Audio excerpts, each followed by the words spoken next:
ఇప్పటివరకు ఎవరైనా మన ఛానల్ని సబ్స్క్రైబ్ చేసుకోకపోతే ఇప్పుడే సబ్స్క్రైబ్ చేసుకోండి. పక్కన ఉన్న బెల్ ఐకాన్ క్లిక్ చేసి ఆల్లో పెట్టుకోండి.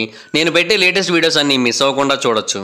సహారా ఎడారి, దాని పేరులోనే ఎడారి ఉంది కదా. కానీ ఇప్పుడు ప్రస్తుతం మీరు స్పేస్ నుంచి ఆ సహారా డెజర్ట్ని కనుక చూసినట్టయితే అందులో మీకు ఎడారి పర్సెంట్ అనేది కొంచెం తగ్గుతుంది. అంటే మధ్య మధ్యలో ఆ బ్యారన్ వేస్ట్ ల్యాండ్ కనబడాల్సిన చోట మనకి కొన్ని డ్రై ల్యాండ్స్ కనబడుతూ ఉంటాయి. అంతేకాదు కొన్ని చోట్ల కొన్ని లేక్స్ కనబడుతూ ఉంటాయి, కొన్ని రివర్స్ కనబడుతూ ఉంటాయి. ఎస్పెషల్లీ మొరాకో అండ్ అల్జీరియా ప్రాంతాల్లో కనుక మనం చూసినట్టయితే ఆ ప్రాంతాల్లో లేక్స్ రివర్స్ ఎక్కువ సంఖ్యలో కనబడుతూ ఉంటాయి. దానికి రీజన్ ఏంటంటే 2024 సెప్టెంబర్లో ఆ ప్రాంతంలో చాలా భారీ స్థాయిలో వర్షాలు అయితే పడ్డాయి. దానివల్ల ఏంటంటే ఆ ప్రాంతంలో లేక్స్ ఫామ్ అయ్యాయి. అవేవి ఒయాసిస్లు కాదు, అవి నిజమైన లేక్సే. అయితే దీన్ని బట్టి మనకు అర్థమవుతున్న విషయం ఏంటో తెలుసా, సహారా డిజర్ట్ ఫ్యాక్టరీ రీసెట్ కొట్టబోతుంది. అంటే దాని యొక్క మొదటి స్టేజ్కి వెళ్ళబోతోంది అని. మీరు నమ్ముతారో లేదో తెలియదు, కొన్ని మిలియన్స్ ఆఫ్ ఇయర్స్ క్రితం భూమి మీద ఉన్న అతిపెద్ద ఎడారుల్లో ఒకటైన సహారా ఎడారి అసలు ఎడారి కాదు, పచ్చటి ప్యారడైజ్. అసలు అమెజాన్ రెయిన్ ఫారెస్ట్ ఎంత దట్టంగా అయితే ఉంటుందో అంతకంటే దట్టంగా ఉన్న దట్టమైన అడవి, మొత్తం అంతా కూడా గ్రీనరీతో నిండిపోయి ఉండేది. అలాంటి సహారా అసలు డెజర్ట్గా ఎలా మారిందో ఫస్ట్ తెలుసుకుందాం. అసలు బేసిక్ ఇదంతా కూడా మొదలైంది లాస్ట్ ఐస్ ఏజ్ టైంలో. అప్పుడు భూమి చాలా అంటే చాలా చల్లగా ఉండేది, మొత్తం భూమి అంతా కూడా ఐస్ షీట్స్తో కవర్ చేయబడింది. ఆ టైంలో సహారా డెజర్ట్ ఇప్పటికంటే చాలా పెద్దగా ఉండేది అండ్ అప్పుడు కంప్లీట్గా పచ్చదనంతో నిండిపోయి ఉండేది. అండ్ భూమి మీద ఆ టైంలో ట్రాపికల్ ఫారెస్ట్లు ఎక్కువ ఉండేవి. అయితే ఆ కూలర్ టెంపరేచర్స్ రెయిన్ పడే విధానాన్ని కంప్లీట్గా మార్చేసింది. అంటే బేసిక్గా ఈ ట్రాపికల్ రీజన్స్లో రెయిన్ ఎలా పడుతుంది, ఆ ప్రాంతం యొక్క భూమి నుంచి వామ్ ఎయిర్ పైకి వస్తే ఆటోమేటిక్గా దాని నుంచి రెయిన్ అనేది క్రియేట్ అవుతుంది. బట్ ఐస్ ఏజ్ టైంలో మొత్తం అంతా చల్లగా అయిపోయింది కదా, సో దానివల్ల అసలు భూమి నుంచి వామ్ ఎయిర్ అనేది బయటికే రాలేదు. సో దానివల్ల ఆ ప్రాంతంలో అసలు వర్షం అనేది పడలేదు. చాలా అంటే చాలా దారుణంగా తక్కువ వర్షపాతం నమోదైంది. సో దీనివల్ల కొన్ని ప్రాంతాలు డ్రైగా మారిపోయి ఎడారి లాంటి కండిషన్స్ క్రియేట్ అయిపోయాయి. ఇది బేసిక్గా ఎక్కడైనా జరుగుతుంది, ఇక్కడనే కాదు. ఆ టైంకే ఈ సహారా ప్రాంతానికి చాలా పెద్ద స్థాయిలో డస్ట్ అనేది వచ్చి చేరింది. అదంతా ఎక్కడి నుంచి వచ్చిందంటే అక్కడికి దగ్గరలో ఉన్న ఓల్డ్ ఓషన్ సెడిమెంట్ నుంచి వచ్చింది. అయితే 12,500 సంవత్సరాల క్రితం మళ్ళీ ఒక సర్ప్రైజింగ్ విషయం జరిగింది. అదేంటంటే అక్కడ డస్ట్ లెవెల్స్ అనేవి చాలా వరకు తగ్గిపోయాయి. అంటే సహారా మళ్ళీ కొంచెం వెట్గా మారిందనమాట. సో క్లైమేట్ మళ్ళీ సడన్గా మారింది అని అయితే అర్థమవుతూ వస్తుంది కదా. అండ్ సడన్గా వేడెక్కింది ఆ ప్రాంతం అంతా. అయితే ఆ టైంలో సహారా అలా గ్రీన్గా మారడానికి ఒక వెదర్ ప్యాటర్న్ కారణం. ఆ వెదర్ ప్యాటర్న్ పేరేంటంటే inter tropical convergence zone. Hello guys, మీరు ఇప్పుడు సంపాదిస్తున్న దానికంటే ఎక్స్ట్రా ఇన్కమ్ని సంపాదించాలనుకుంటున్నారా? అయితే మీకున్న బెస్ట్ ఆప్షన్ స్టాక్ మార్కెట్లో ఇన్వెస్ట్ చేయడం. స్టాక్ మార్కెట్లో రైట్ నాలెడ్జ్తో ఇన్వెస్ట్ చేసినట్టయితే చాలా పెద్ద మొత్తంలో డబ్బులు సంపాదించవచ్చు. అయితే స్టాక్ మార్కెట్లో ఇన్వెస్ట్ చేయాలంటే మీకు ఖచ్చితంగా ఒక డీమాట్ అకౌంట్ కావాలి. డీమాట్ అకౌంట్ ఇవ్వడానికి ఇండియాలో చాలా కంపెనీస్ ఉన్నప్పటికీ కూడా Upstox is the one of the best company. నేను కింద డిస్క్రిప్షన్లో ఇచ్చిన లింక్ మీద క్లిక్ చేసి కనుక మీరు అప్స్టాక్స్లో డీమాట్ అకౌంట్ ఓపెన్ చేసుకున్నట్టయితే మీరు ఫ్రీగా డీమాట్ అకౌంట్ ఓపెన్ చేసుకోవచ్చు. ఇప్పుడే ఆ లింక్ మీద క్లిక్ చేసి అప్స్టాక్స్లో ఫ్రీగా డీమాట్ అకౌంట్ ఓపెన్ చేసుకోండి. మీ యొక్క స్టాక్ మార్కెట్ ఇన్వెస్ట్మెంట్ జర్నీని స్టార్ట్ చేయండి. ఇందులో లాభాలు ఉంటాయి, నష్టాలు ఉంటాయి, గమనించగలరు. ఇది సమ్మర్ టైంలో నార్త్ వైపు మూవ్ అవ్వడం వల్ల ఆ ప్రాంతంలో ఒక వెట్ పీరియడ్ అనేది క్రియేట్ అయింది. సో ఆ ప్రాంతంలో వర్షాలు బాగా పడ్డాయి. ఇలా 4000 సంవత్సరాల పాటు ఆ ప్రాంతంలో వర్షాలు బాగా పడుతూ వచ్చాయి. అండ్ టెంపరేచర్స్ నార్మల్ కంటే కొంచెం ఎక్కువ ఉండడం కూడా మొదలుపెట్టాయి. అండ్ దాని కారణంగా రెయిన్ ఇంకా ఎక్కువ పడింది. ఎస్పెషల్లీ ఇథియోపియన్ హైలాండ్స్ ప్రాంతంలో ఎక్కువ పడింది. దానివల్ల నైల్ రివర్కి ఆ టైంలో వాటర్ కూడా చాలా ఎక్కువగా చేరింది. అయితే ఆ టైంలో మళ్ళీ ఇంకొక పెద్ద క్లైమేట్ చేంజ్ అనేది ఏర్పడింది. దాని పేరు హెన్రిచ్ ఈవెంట్. దీని కారణంగా ఈ ఇంటర్ ట్రాపికల్ కన్వర్జెన్స్ జోన్ ఏదైతే ఉందో అది మళ్ళీ సౌత్ వైపుకు మూవ్ అయిపోయింది. దానివల్ల సహారా అండ్ అరేబియన్ ప్రాంతాలు ఏవైతే ఉన్నాయో అవన్నీ కూడా కంప్లీట్గా డ్రై అయిపోయాయి. సో దీనివల్ల ఆ టైంలో నైల్ రివర్కి అసలు ఫ్లడింగ్ అనేది చాలా అంటే చాలా తక్కువ అయిపోయింది. 2700 బిఫోర్ ద కామన్ ఎరా నుంచి 2100 బిఫోర్ ద కామన్ ఎరా మధ్యలో అసలు ఆ ప్రాంతంలో అందుకే ఒక్క ఫ్లడ్ కూడా కనబడదు మనకి. అండ్ ఆ తర్వాత మళ్ళీ క్లైమేట్ చేంజెస్ వచ్చాయి. ఇలాగా క్లైమేట్ చేంజెస్ వస్తూనే ఉన్నాయి. సో సహారా అనేది వెట్ సైకిల్లోకి వెళ్ళింది, మళ్ళీ డ్రై సైకిల్లోకి వచ్చింది, మళ్ళీ వెట్ సైకిల్లోకి వెళ్ళింది, మళ్ళీ డ్రై సైకిల్లోకి వచ్చింది. సో ఇలాగ climate and weather pattern changes కారణంగా, అది కూడా వేల సంవత్సరాల పాటు జరుగుతూ వచ్చిన మార్పుల కారణంగా ఎంతో అందమైన అడవిగా ఉండే ఆ సహారా ప్రాంతం ఒక డెజర్ట్గా మారిపోయింది. బట్ సెప్టెంబర్ 2024లో ఒక అన్యూజువల్ సైక్లోన్ వచ్చింది ఆ ప్రాంతానికి. అది Morocco, Algeria, Tunisia and Libya వంటి ప్రాంతాలను అయితే తాకింది. సో దీనివల్ల ఆ ప్రాంతంలో లేక్స్ కావచ్చు, రివర్స్ కావచ్చు విపరీతంగా వాటర్తో నిండిపోయాయి. నాసా వాళ్ళ యొక్క satellite images before and after కనుక మనం చూసినట్టయితే ఆ ప్రాంతంలో నీరు పాయల్లాగా మొత్తం కనబడుతూ ఉంటుంది మనకి శాటిలైట్ నుంచి. అంటే అక్కడ ఏదో రివర్ ఉందేమో అనుకుంటారు కొత్తగా చూసిన వాళ్ళు అయితే, కానీ ఆ ప్రాంతంలో అంతకుముందు అదేమీ లేదనే విషయం అందరికీ తెలుసు కదా. అయితే ఆ ప్రాంతంలో ఎంత పెద్ద వర్షం పడిందో తెలుసా? 8 ఇంచుల వర్షం పడింది, అది కూడా కొన్ని గంటల వ్యవధిలోనే. బేసిక్గా సియాటల్కి ప్రతి ఏడాది కూడా 40 ఇంచుల వర్షపాతం అయితే పడుతుంది. సో దానికంటే ఇది 5 రెట్లు ఎక్కువ వర్షపాతం అనమాట. కాకపోతే సియాటల్కి ఒక ఏడాది మొత్తానికి కూడా అంత పెద్ద వర్షం పడుతుంది. అండ్ సియాటల్ గురించి ఎందుకు చెప్పుకుంటున్నామంటే దాన్ని అత్యంత ఎక్కువగా వర్షం పడే ప్రాంతంగా అందరూ గుర్తిస్తూ ఉంటారు. సో అత్యంత ఎక్కువ వర్షం పడే దాంట్లోనే సంవత్సరానికి 40 ఇంచుల వర్షం పడుతూ ఉంటే ఇక్కడ కేవలం కొన్ని గంటల్లోనే 8 ఇంచుల వర్షం పడిందంటే ఇంకా మనం అర్థం చేసుకోవచ్చు అక్కడ ఎంత భారీ స్థాయిలో వర్షం పడిందని.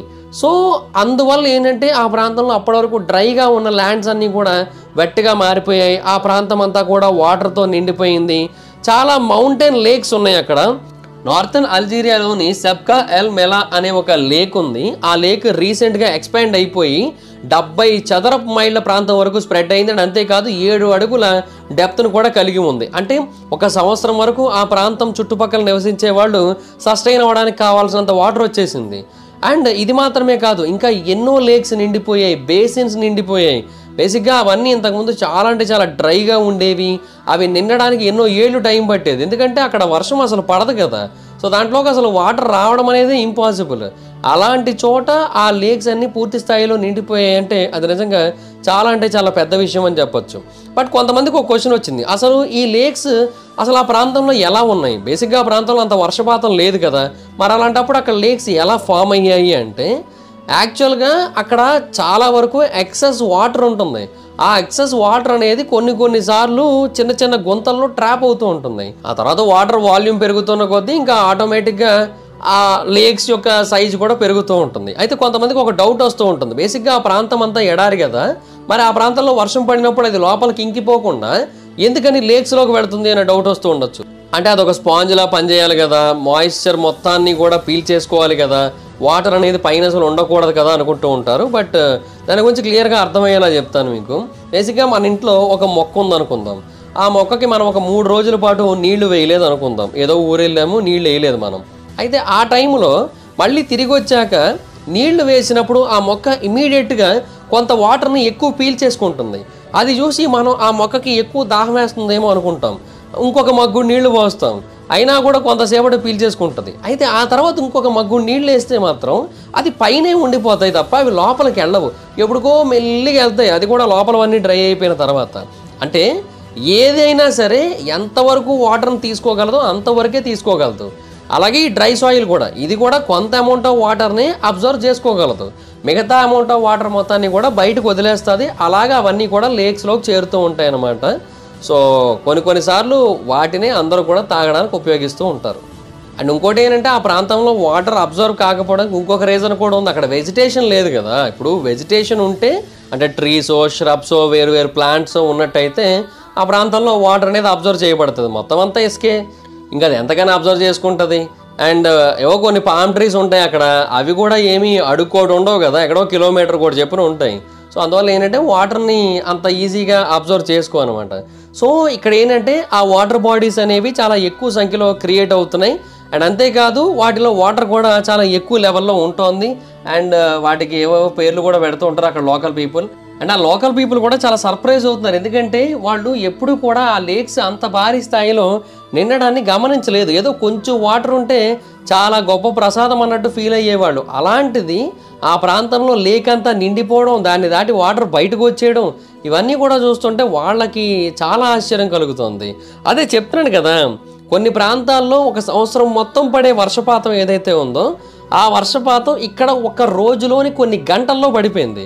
అందువల్ల కొన్ని పామ్ ట్రీస్ అయితే ఆల్మోస్ట్ వాటి యొక్క కాండం మొత్తం మునిగిపోయాయి. సో గడిచిన 30-50 సంవత్సరాల్లో ఎప్పుడు కూడా ఇంత భారీ వర్షం ఆ ప్రాంతంలో నమోదు కాలేదు. అండ్ ఫైనల్గా ఇప్పుడు ఆ వర్షం అయితే పడింది. అండ్ మొరాకోలో 6 ఏళ్ల పాటు కరువు కూడా ఉంది ఆ ప్రాంతంలో. అండ్ వాళ్ళకి ఈ వర్షం పడడం అనేది చాలా బాగా హెల్ప్ అయ్యింది. బేసిక్గా మొరాకో ప్రాంత ప్రజలకి లేక్ ఇరికి అని ఒకటి ఉంటుంది. ఆ లేక్ నుంచే వాటర్ తీసుకోవాల్సి ఉంటుంది. బట్ అది ఎప్పుడు డ్రై స్టేట్లోనే ఉండేది మ్యాక్సిమం.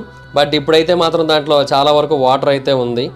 అండ్ 2000 సంవత్సరం నుంచి గమనించినట్టయితే కేవలం 6 సార్లు మాత్రమే ఆ లేక్స్ నిండడానికి కావాల్సినంత వర్షాన్ని ఇవ్వడం జరిగింది. అండ్ రీసెంట్ టైమ్స్లోనే 2 సార్లు జరిగింది అలాగా.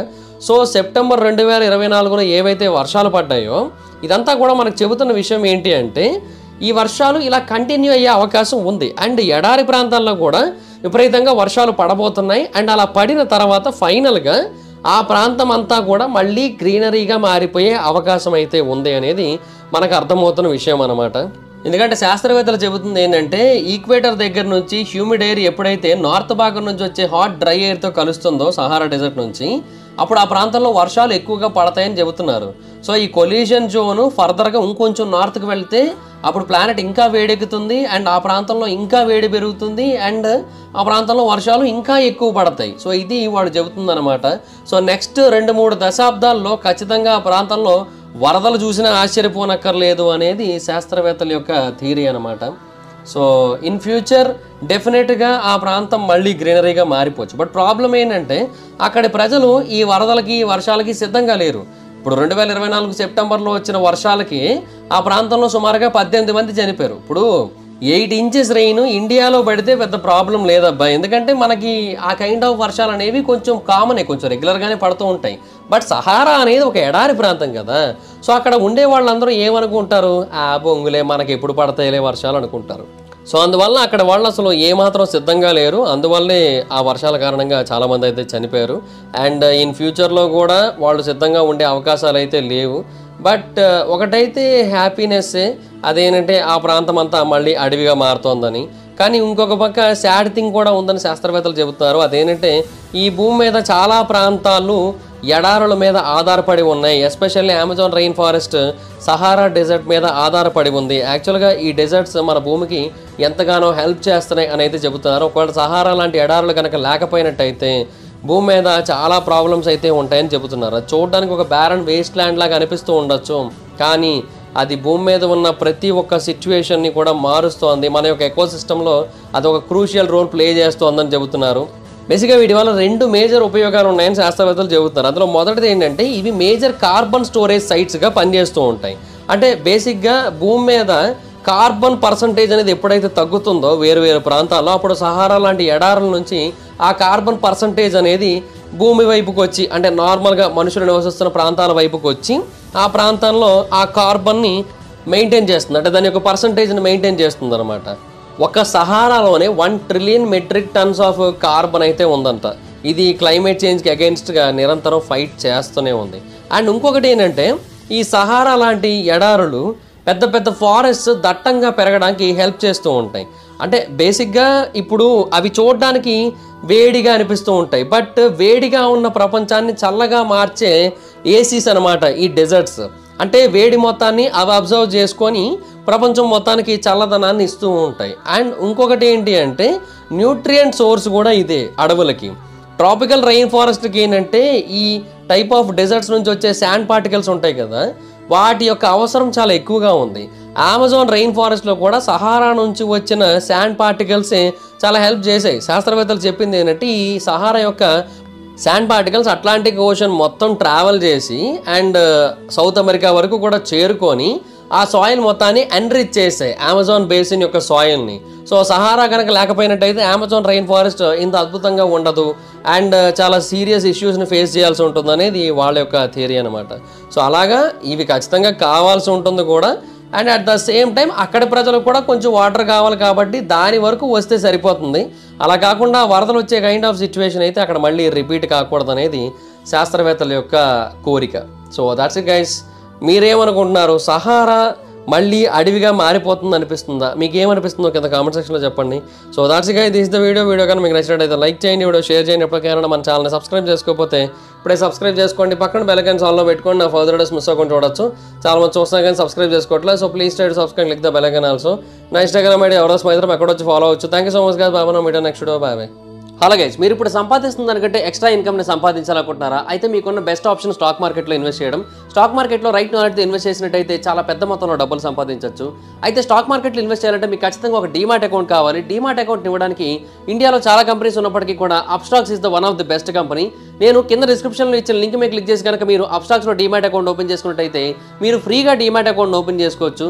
ఇప్పుడే ఆ లింక్ మీద క్లిక్ చేసి అప్స్టాక్స్లో ఫ్రీగా డీమాట్ అకౌంట్ ఓపెన్ చేసుకోండి. మీ యొక్క స్టాక్ మార్కెట్ ఇన్వెస్ట్మెంట్ జర్నీని స్టార్ట్ చేయండి. ఇందులో లాభాలు ఉంటాయి, నష్టాలు ఉంటాయి, గమనించగలరు.